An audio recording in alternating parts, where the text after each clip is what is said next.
COPD क्या होता है? क्रॉनिक ऑब्स्ट्रक्टिव पल्मोनरी डिसऑर्डर, जिसमें सांस से रिलेटेड हर बीमारी इनकॉर्पोरेट हो जाती है, जिसमें हम अस्थमा बहुत जनरली बोलते हैं वो टर्म्स को, लेकिन और भी सारी बीमारियां हैं, उसकी लिस्ट में डिस्प्ले में बताती हूँ आपको। तो ये कोई भी एज ग्रुप को हो सकता है। और इसमें ऑब्स्ट्रक्शन कहाँ आ रहा है? सांस लेने में ऑब्स्ट्रक्शन आ रहा है, एक रुकावट आ रही है कि सांस जो है भर के नहीं ले पा रहे हैं। हम बोलते हैं मेरी सांस फूल गई है। सांस कब फूलती है? जब आप सीढ़ी चढ़ते हैं जनरली, तो सीढ़ी चढ़ने में आपकी हाफने लगते हैं, तो वो बैठे बैठे भी लोग हाफते हैं। सीओपीडी के जो पेशेंट्स होते हैं बिना कोई एक्सर्शन के हाफ रहे हैं, क्योंकि फीलिंग वैसी ही आ रही है कि यार मैं पूरी तरह से अपनी लाइफ जी नहीं पा रहा हूँ। क्यों नहीं जी पा रहे हैं? या तो आप डर में जी रहे हैं, इसकी वजह से आप जी नहीं पा रहे हैं। आपके ऊपर बहुत ज्यादा प्रेशर है। प्रेशर सेल्फ क्रिएटेड भी होता है, जैसे घर को बहुत ज्यादा साफ सुथरा रखना है, कोई भी चीज यहाँ से वहां हो गई और उसकी सांस फूलने लगती है कि यार इसको मैंने कितनी बार समझाया, ये ऐसे ही छोड़ देते हैं। बहुत ज्यादा परफेक्शन जब आप लेके आना चाहते हैं आपकी लाइफ में, तभी भी आपकी सांस ऊपर चढ़ने लगती है, क्योंकि वो हर कोई आपके हिसाब से नहीं रहता है ना, तो वहां पे आप हाइपर होने लगते हैं। डीप इनहेलेशन और डीप एक्सहेलेशन करते हैं तो वो एल्वियोलाई पूरा खिलता है कमल के जैसा, और फिर वो श्रिंक होता है बर्ड के जैसा, फिर खिलता है कमल के जैसा, फिर श्रिंक होता है एक बर्ड के जैसा। तो आप जब डीपली अपने आप को जी पाएंगे, अपने आप को खुल के जी पाएंगे, जब आपको लगेगा हाँ यहाँ मुझे स्पेस मिल रही है, कोई मेरा सुन रहा है, मुझे समझ रहा है, और मैं भी उसको उतनी स्पेस दे रहा हूँ। तो हर किसी को ना जीने के लिए एक स्पेस की ज़रूरत है।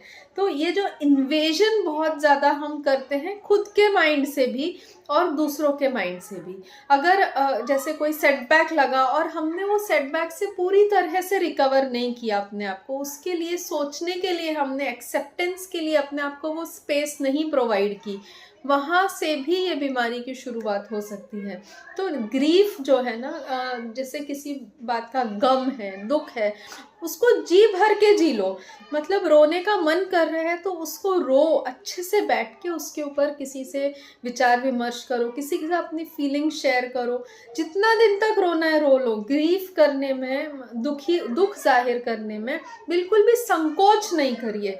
डर है, डर को भी निकालने के लिए आप लोगों से बात करिए। अलग अलग कम्युनिटी, अलग अलग सेक्टर्स, अलग अलग टाइप के लोगों से बात करके आप उनके एक्सपीरियंसेस गेन करिए जो हेल्दी हैं, जिनको कोई प्रॉब्लम नहीं हुई है। आप क्या होता है ना, हम हमेशा नेगेटिविटी में ज़्यादा उलझ जाते हैं और उनसे बहुत ज़्यादा इम्बाइब होके इंस्पायर हो जाते हैं, तो हमारा इंस्पिरेशन बिगड़ जाता है। इंस्पिरेशन एंड एक्सपिरेशन, तो you have to inspire goodness inside you, ना कि बैडनेस कि अरे उसके साथ ऐसा हो गया, अरे मालूम है उसको हार्ट अटैक, अरे यंग एज में हो रहा है। ये सब साइड में रखिए, आप आपके ऊपर विश्वास रखिए। आपके एल्वियोलाई में बहुत स्पेस है, आप उसके स्पेस को कैसे बनाएं, वो इलास्टिसिटी को, फ्लेक्सिबिलिटी लेके आइए। तो इलास्टिसिटी है ना उसके अंदर, जहाँ बहुत ज़्यादा हम स्टिफ होने लगते हैं ना, वहाँ एल्वियोलाई सिकुड़ के रहने लगते हैं। तो हमको वो सिकुड़ के नहीं रहना, हमको अपने आप को इलास्टिक रखना है। तो इलास्टिक मतलब कहीं भी एडजस्ट हो जाना, सामने वाले को भी एडजस्ट होने के लिए उतना टाइम देना, उतनी जगह देना, और अपने आप को भी एडजस्ट होके रखना। बहुत ज़्यादा परफेक्शन में मत रखिए अपने आप को, तब आपका एल्वियोलाई अच्छे से एक्सपैंड एंड कॉन्ट्रैक्ट होएगा। तो इसके लिए जैसे आप मैं एक केस बताती हूँ, छोटा सा केस बताऊँगी एक बच्चे का। तो उसको अस्थमा होता रहता है। तो वहाँ पे क्या है ना, उसकी हमेशा उसके ऊपर उसकी मम्मी का प्रेशर बना रहता है, ऐसे कर ऐसे कर, और वो बोलते हैं नहीं मुझे ऐसे नहीं करना है, मैं ये टाइम पे ही खाना खाऊंगा, मुझे अभी टीवी देखना है, मुझे अभी मोबाइल देख। तो वो अपने मन से जीना चाहता है और उसके कंट्रोल ऊपर से ये रहता है। तो वो हर बार ना ऐसा रहता है, टैंट्रम थ्रो करता है, गुस्सा करता है, नहीं सुनना है मुझे अपने ही हिसाब से, मेरी लिबर्टी है, मेरी ज़िंदगी है, माय लाइफ माय रूल्स। तो वो वैसे जीना चाहता है, तो वो हो नहीं पा रहा है ना उसके हिसाब से हो रहा है, ना पेरेंट के हिसाब से हो रहा है।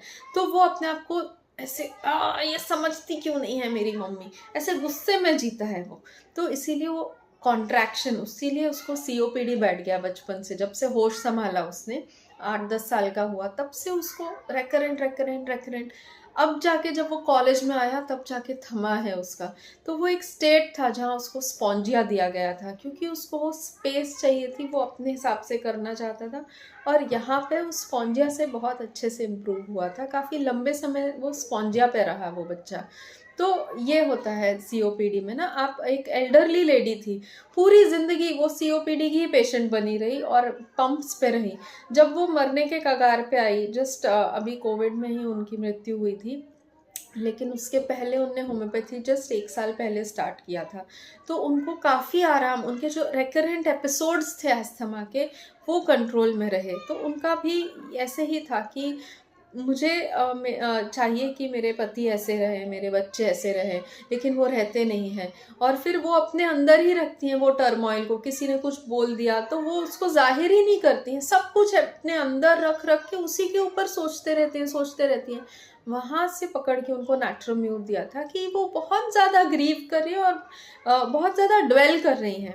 और वो ड्वेल किस पे कर रही है ना, नेगेटिव चीज़ों पे कर रही है। उसने ऐसा बोल दिया, नहीं मैं उसको बताऊंगी नहीं, मैं उससे डिस्टेंस बना लूँगी। वो आप अकेले रह जाओगे ना, अकेले नहीं रहना है। हम सोसाइटी है, हम कम्युनिटी हैं, तो हमको मिलजुल के ही रहना होगा। तो जो भी प्रॉब्लम्स हैं उनके सल्यूशंस आपको बातचीत करने से निकालने होंगे।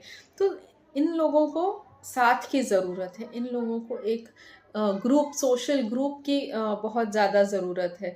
तो वो उनको खुद को ही रियलाइज़ होना चाहिए। जब वो दोस्तों से मिलेंगे, लोगों से जुड़ेंगे, तो अपने आप ये एपिसोड्स कम होने लगेंगे।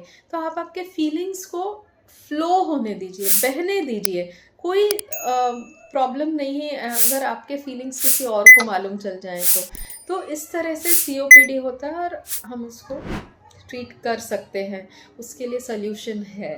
धन्यवाद।